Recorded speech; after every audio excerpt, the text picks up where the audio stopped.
E hoje a nossa reflexão vai para Provérbios capítulo 31. Chegamos ao fim desse livro tão maravilhoso.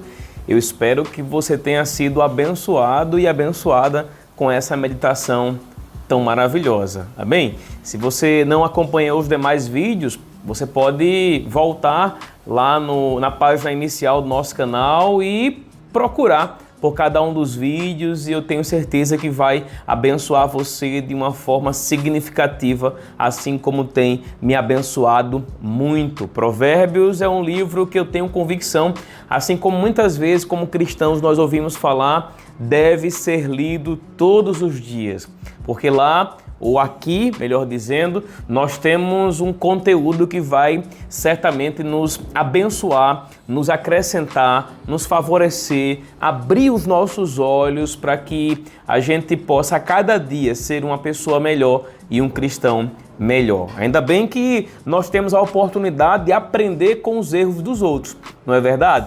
Que bom! Então, antes de mais nada também, quero pedir a você, para você curtir o nosso vídeo. Se você não é inscrito no nosso canal, por favor, se inscreva, ative as notificações, compartilhe esse vídeo. Eu tenho falado todos os dias que é muito importante você se unir a mim e eu me unir a você, para que juntos possamos alcançar a vida de mais pessoas lá fora, e isso só é possível quando a gente pega um vídeo como esse e faz ele andar, não somente dentro da cidade que você mora, mas para todas as pessoas que você conhece. Provérbios capítulo 31, eu tenho 2 pontos em especial para tratar aqui. Um deles, inclusive, é um ponto, na verdade, os 2 pontos eu já abordei, eu não, como eu posso dizer, eu não fui tão afinco nos 2, né, tão profundo. E hoje eu vou estar tocando um pouquinho. É claro que eu tenho que sinalizar a você, como eu tenho falado todos os dias, que é muito importante que você leia a sua Bíblia, para que assim você tire as suas próprias conclusões e seja alcançado pelo Senhor. Afinal de contas, a Bíblia diz que a palavra de Deus ela é viva e eficaz. Ponto número 1, para a gente meditar aqui, eu percebo, eu até vou colocar como um título do vídeo, né? Para aquelas pessoas que bebem, o choque da realidade muitas vezes pode provocar depressão. É isso mesmo. Não sei se você já viu em algum momento, né, que muitas pessoas elas vão acabar entrando no vício do álcool para esquecer alguma coisa, para amenizar algum problema, alguma situação que elas possam estar vivendo, mas a grande verdade é que o álcool não resolve o problema de ninguém. Olha o que a Bíblia diz aqui no livro de Provérbios, capítulo 31. Às vezes nós pensamos que Provérbio 31 só fala sobre a mulher maravilhosa, né? A boa esposa, a mulher virtuosa, mas não. A gente tem aqui no comecinho de Provérbios uma boa reflexão. No versículo 4, a Bíblia diz assim, ó, Provérbios 31, 4. Diz assim, ó: não é próprio dos reis, ó Lemuel, não é próprio dos reis beber vinho, nem dos príncipes desejar bebida forte. É interessante que o primeiro conselho que nós vemos aqui no versículo 4 é: opa, tenha cuidado com o vinho.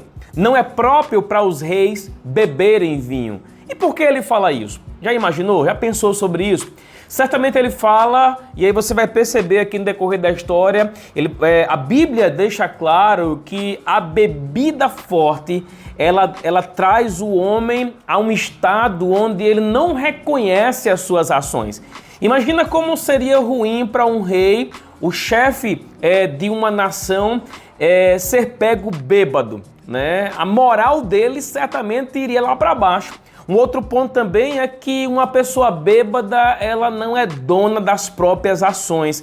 Ela acaba fazendo coisas que, se não estivesse bêbada, certamente não faria, não é verdade? Aí ele continua aqui, ó. Observe que o versículo 4 é uma recomendação: não beba vinho. Mas se você olhar nos versículos 5 até o versículo 7, a gente vai perceber que parece que o autor aqui está tirando onda. Olha, não sei se você conhece a expressão, né? Tirar onda. Tá brincando, tá tirando uma chacota aqui com o leitor ou com a pessoa aqui em questão. Ele fala aqui no versículo 5, ele diz assim, ó: para que não bebam e se esqueçam da lei e pervertam o direito de todos os aflitos. Aqui ele fala no verso 5 o que a bebida causa. A bebida causa esquecimento, olha aí, ó, e perverter o direito das pessoas. Veja como isso é sério, tá? Agora no verso 6 ele fala assim, ó: dai bebida forte aos que perecem e vinho aos amargurados de espírito. É impressionante quanto crente está usando o verso 6 como desculpa para beber vinho. Mas é errado. Aqui não é uma recomendação ao tomar vinho, ao tomar bebida forte. Aqui, na verdade, é uma chacota e traz, claro, uma realidade. Ele fala aqui, ó: dai bebida forte aos que perecem e vinho aos amargurados de espírito, para que bebam e se esqueçam da sua pobreza e das suas fadigas não se lembrem mais. É bem verdade que aquele que bebe, ele, naquele momento ali, ele, sabe, não vou dizer que ele se esquece, mas os problemas aos olhos de quem bebe são diminuídos, não é? A pessoa está ali envolvido com a bebida, muitas vezes com outras pessoas, naquela, entre aspas, né, felicidade, mas quando a pessoa volta para a sua realidade, ela tem um choque e ela descobre que a bebida não resolveu os seus problemas. Olha como isso aqui é sério. Bebida não resolve o problema de ninguém. E uma coisa é certa, para você se tornar um beberrão ou uma beberrona, não precisa começar com muito. Muitas vezes é um pouquinho só ao longo de cada dia. E aí você vai tomando mais e mais e mais. E aí onde está o problema. Então, com base naquilo que eu estou lendo aqui, eu percebo que a depressão por embriaguez é algo real. Mas por que é real? Porque quando o embriagado fica sóbrio, ele descobre que os seus problemas não foram resolvidos. Então vamos lá aqui, a parte, como é que eu diria? Parte B desse Provérbios capítulo 31, que é justamente falando sobre a mulher virtuosa. Eu percebo aqui do verso 10 até o verso 31 um elogio à mulher ideal, mas também percebo um conselho aos maridos em potencial. Sabe que tem muito homem escolhendo mulher louca? Tem, infelizmente. Muitos homens estão sendo guiados somente por aquilo que estão vendo e se esquecem que aquilo que veem um dia não vai estar da mesma forma que eles estão vendo hoje. Então, eu percebo que Provérbios 31, ele começa a trazer as percepções acerca de uma mulher ideal. Agora, é interessante que no desenrolar de Provérbios, a gente vê que Salomão, ele procurou trazer alguns conceitos sobre a mulher ideal. Muitos de nós pensamos que esses conceitos só estão em Provérbios 31, mas não é verdade. A gente percebe aqui, por exemplo, lá em Provérbios 5, no verso 15 mais ou menos ali, eu sinalizei para você a respeito de beber a água da própria cisterna, né? E ali eu sinalizava alguns pontos com relação a você, homem, se conectar com a mulher da sua mocidade. Eu falava, ali naquele contexto, a gente vê Salomão descrevendo alegria, descrevendo paixão. Então, muito embora em Provérbios 31 a gente não consiga enxergar essa alegria, essa paixão por estar com a mulher que ama, né? A gente vê mais Provérbios 31 ligado àquilo que a mulher pode fazer. Mas o livro de Provérbios, ele não está falando somente sobre aquilo que a mulher pode fazer.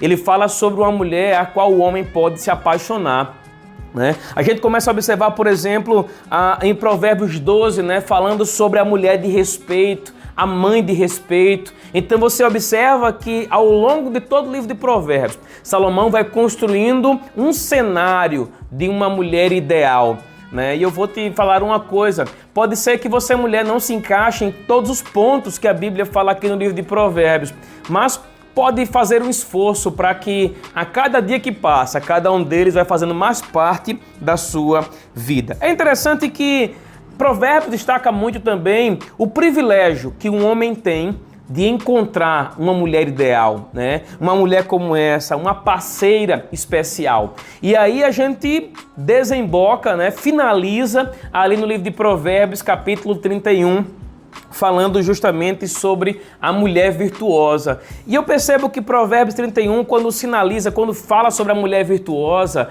ele está mais ligado às capacidades que a mulher possui do que propriamente dito, como é que eu posso dizer, a parte amorosa, a parte emocional, né? A gente vê Provérbios 31 falando sobre capacidades comprovadas da mulher ideal. E ali nós vemos um pouco falando sobre a confiança. Se você for lá, por exemplo, para o capítulo 16, verso 20, a gente percebe o Senhor falando ali, comparando, como eu já falei, né? A confiança que o homem tem na sua mulher, e aquela palavra confiança é a mesma que ele usa com relação ao Senhor.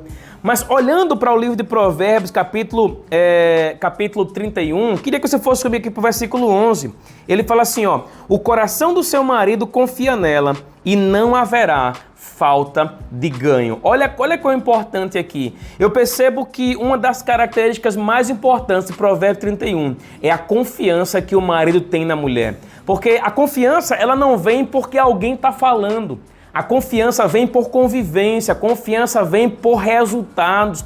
São os resultados que a mulher vai dando ao marido que trazem para ele confiança, né? Um outro versículo que me chama a atenção aqui, claro, se você for olhar Provérbios 31, do verso 10 até o 31, todos os versículos chamam muito a atenção, mas como eu tenho falado, né, é complicado a gente ler cada um deles, amém? Então, eu vou sinalizar somente mais um versículo aqui que eu percebo maravilhoso, que é o verso 28, que diz assim, ó: muitas mulheres procedem virtuosamente, mas tu a todas sobrepujas. Então, eu percebo aqui que o homem que olha para a mulher identifica características ligadas, sabe, aos seus feitos, a sua idoneidade, a sua honestidade, não é? A sua forma de conduzir o lar. Eu percebo que esse tipo de mulher é o tipo de mulher que vai ser louvada por onde quer que ela for ou que o seu marido for. Então veja como isso aqui é interessante. Muitas mulheres procedem virtuosamente, mas tu a todas sobrepuja. Eu percebo que esse tipo de mulher é o tipo de mulher que não preparou somente uma boa cama para receber o seu marido. É o tipo de mulher que não foi bem somente na cama, mas é um tipo de mulher que ela preparou todas as coisas e impediu que desgraças se manifestassem dentro da sua casa. Como a própria Bíblia diz, né, que a mulher sábia, ela edifica, ela constrói a casa, mas a tola a derruba. Então, se você, mulher, quer aprender como proceder corretamente dentro da sua casa, eu te recomendo ler Provérbios. Amém? Então, que Deus abençoe a sua vida. Um grande abraço e até o próximo vídeo, em nome de Jesus.